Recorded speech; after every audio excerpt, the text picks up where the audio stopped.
पिछली वीडियो में हमने पैरेलल यूनिवर्स के बारे में बात की थी। जो चैनल पे नए हैं वो मेरी प्रीवियस वीडियो को देख सकते हैं। लिंक आपको डिस्क्रिप्शन बॉक्स में मिल जाएगा। आपने पैरेलल यूनिवर्स के बारे में तो ज़रूर सुना होगा। ये एक ऐसा कॉन्सेप्ट है जिसे आप जितना ही डीपली समझेंगे उतना ही इंटरेस्टिंग होता जाएगा। आप में से बहुत से लोग इस कॉन्सेप्ट के बारे में पहले से जानते होंगे और बहुत से लोग नहीं। तो पहले मैं आपको इस कॉन्सेप्ट के बारे में शॉर्ट में बता देती हूँ। पैरेलल यूनिवर्स का मतलब है एक ऐसा यूनिवर्स जिसमें हमारी ही पृथ्वी जैसी पृथ्वी हो, हमारे जैसा ही सूरज हो और हमारे जैसे ही लोग हों। हमारे जैसे ही लोग होने का मतलब है अगर हमारी पृथ्वी पर कोई दीप्रियाशी नाम की लड़की है तो उस पैरेलल यूनिवर्स में भी वो लड़की होगी जिसका नाम भी दीप्रियाशी होगा।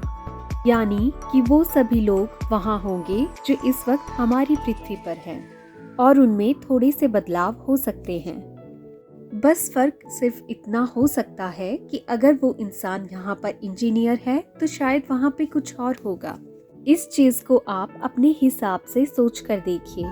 आपने 10th क्लास के बाद इस दुनिया में ये डिसीजन लिया कि आप कॉमर्स लोगे और आप सीए बन गए, पर इसका मतलब ये नहीं है कि आप पैरेलल यूनिवर्स वाली पृथ्वी में भी कॉमर्स ही लोगे। आप शायद वहाँ साइंस लेने का डिसीजन लो तो उसी के अकॉर्डिंग आपकी लाइफ भी चेंज होगी। ये सब आपको थोड़ा कंफ्यूजिंग और इंटरेस्टिंग दोनों ही लगता होगा। मैंने तो पहले ही कहा था कि इस कॉन्सेप्ट को आप जितना गहराई से समझेंगे उतना ही इंटरेस्टिंग होता जाएगा। तो चलिए अब बात करते हैं पैरेलल यूनिवर्स से जुड़ी कुछ सच्ची और बहुत ही इंटरेस्टिंग घटनाओं के बारे में। The toured man. तो फ्रेंड्स, ये कहानी है 1954 की, जब टोक्यो एयरपोर्ट पर एक आदमी को रोक लिया गया।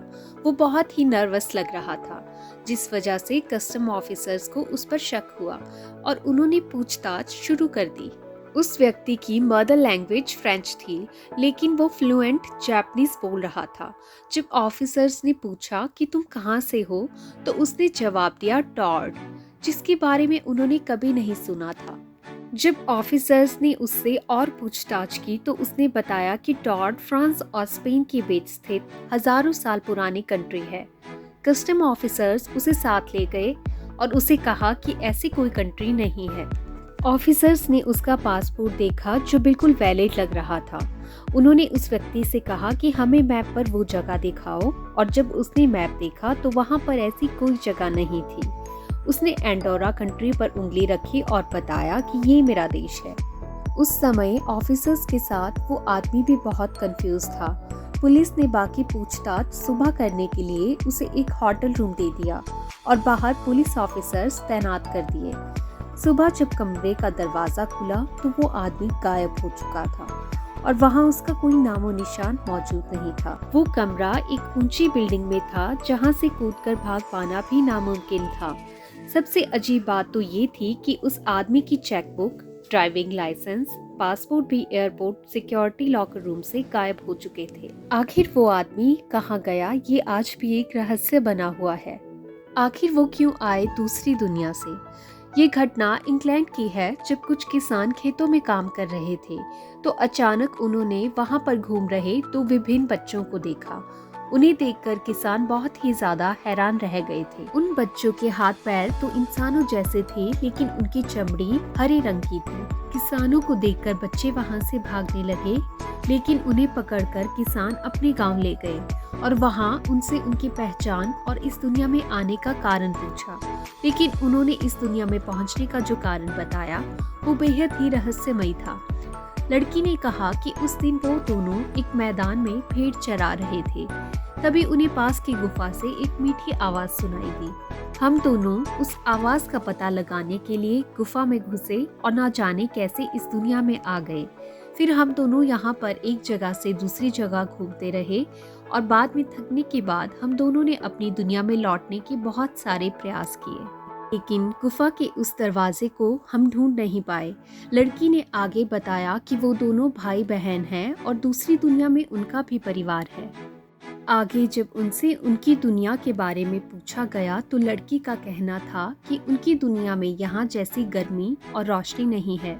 क्योंकि वहाँ पर सूरज जैसा कोई रोशनी और ऊर्जा देने वाला पिंड नहीं है। हालांकि ऐसा भी नहीं है कि उनका संसार पूरी तरह से अंधकारमय है, बल्कि वहाँ भी प्रकाश है। यहाँ के चंद्रमा जैसा एक शीतल प्रकाश उनकी दुनिया को हमेशा उजाले में रखता है।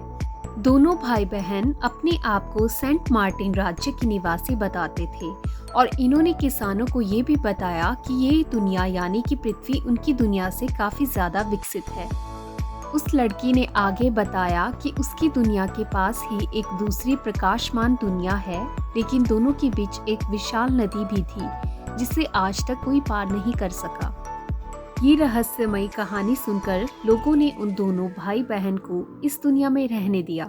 फिर कई महीनों तक यहाँ रहने के बाद उनकी त्वचा का रंग बदलकर इंसानों जैसा हो गया और वो दोनों एक सामान्य इंसान की तरह इस दुनिया में रहने लगे।